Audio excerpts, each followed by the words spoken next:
निधि और उसकी सास के बीच हमेशा किसी न किसी बात पर अनबन छिड़ी ही रहती है, जिसके चलते दोनों कभी एक दूसरे को समझने और प्यार करने की कोशिश तक नहीं करती।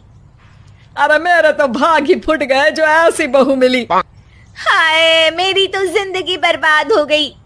भगवान, या तो अच्छी सास दे देता या फिर गूंगी।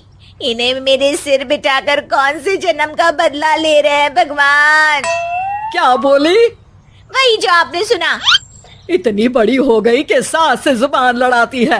अरे यही सीख कर आई है क्या मायके से? अरे नहीं नहीं, उसके लिए तो ससुराल ही काफी है। मेरी सास ने मुझे बहुत अच्छे से जुबान लड़ाना सिखाया है। हाँ। सास बहू की तीखी नोक झोंक चल ही रही होती है कि दीपू वहां आ जाता है। रिश्ता करते हुए पति पत्नी की जगह सास बहू की कुंडली मिलानी चाहिए, क्योंकि अगर सास बहू का रिश्ता अच्छा नहीं तो उनका पता नहीं, पर पति की जिंदगी तो पक्का झंड है। मुझे अपने सामने कोई झगड़ा नहीं चाहिए। बस करो दोनों। दोनों शांत होकर अपने अपने काम में बिजी हो जाती हैं। दीपू ऑफिस चला जाता है, जिसके थोड़ी ही देर में दीपू की बहन कल्पना का फोन आता है।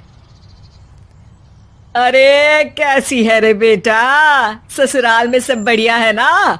कोई तुझे परेशान तो नहीं करता? सास की बात सुनकर पास खड़ी निधि हंसकर कहती है, अरे वाह रे ऊपर वाले, खुद बहू को शांति से सांस भी नहीं लेने देती और बेटी से पूछ रही है कोई परेशान तो नहीं करता।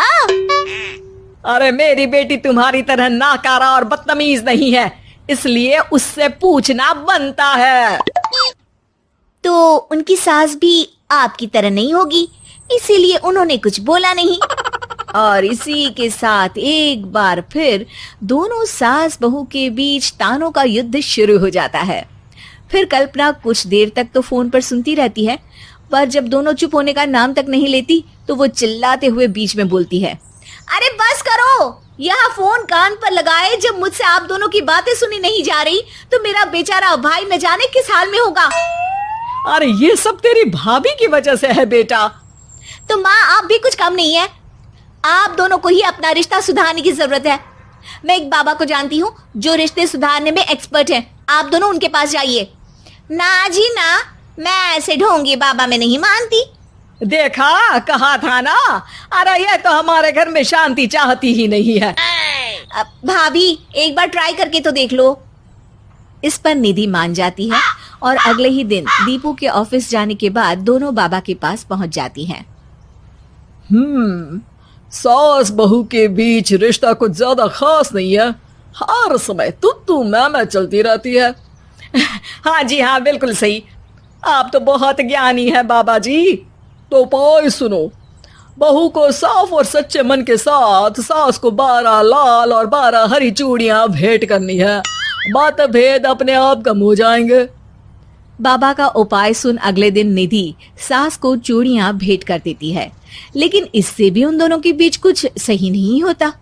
अरे पक्का इसने ही किलस कर चूड़ियां दी होंगी, तभी कुछ नहीं हुआ। दोनों दोबारा बाबा के पास जाती हैं। कुछ नहीं होता। तो दूसरा उपाय सुनो। सुबह सूरज निकलने से पहले ही घर की सफाई कर सारा कूड़ा घर से बाहर कर ठंडे पानी से स्नान करना है।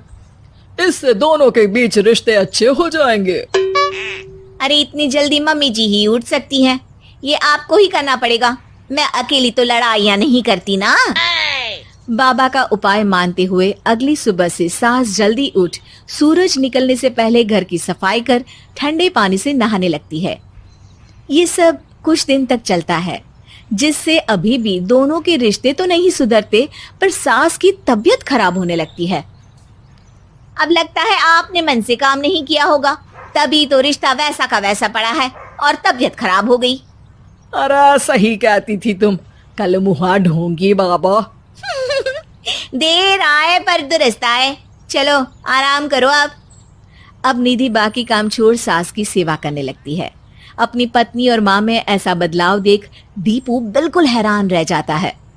अरे कहीं बाबा ने कोई जादू टोना तो नहीं कर दिया? मेरी माँ और पत्नी इतना घुल मिल कर तो नहीं रहती। ओहो सरकज़म। बस बस अब जाओ और अपना काम खुद कर लो, मुझे मम्मी जी का ख्याल रखना है। निधि की बात सुन हैरान दीपू बस उन्हें देखता रह जाता है और निधि सास का ध्यान रखने में लगी रहती है। इसी तरह दिन बीतते हैं और निधि आधे से ज्यादा समय सास के साथ बिताने लगती है, जिस वजह से उन दोनों का रिश्ता पहले से अच्छा होने लगता है और वो एक दूसरे को समझने लगती है। बहू, मैं सोचती हूँ एक बार उसे ढोंगी बाबा के पास जाना चाहिए, उसे सबक सिखाने के लिए। अरे पर मम्मी जी, उसकी क्या जरूरत है, हमारे घर में सब ठीक है, फिर वो कुछ भी करे हमें उससे क्या। दोनों के बीच ये बात हो ही रही होती है कि तभी बाबा कल्पना के साथ उनके घर आ जाते हैं। माँ, बाबा आप दोनों से मिलना चाहते थे, इसलिए मैं उन्हें यहाँ ले आई। अरे पर हमें इस ढोंगी बाबा से नहीं मिलना। हाँ, मेरी बहू बिल्कुल सही कह रही है। जो कुछ समय पहले एक दूसरे को मारने को चलती थी, आज एक ही लय में बात कर रही है। आपको अपने रिश्ते के लिए किसी बाबा के नहीं, अपने आप की जरूरत होती है। रिश्ता सुधारने के लिए जरूरी है कि सास बहू को अपनी बेटी और बहू सास को अपनी माँ जैसा समझे और प्यार दे। उपाय तो बस एक तरीका है लोगों को समझाने का कि असली उपाय उनके पास ही है, आपको बस उन्हें समझना है।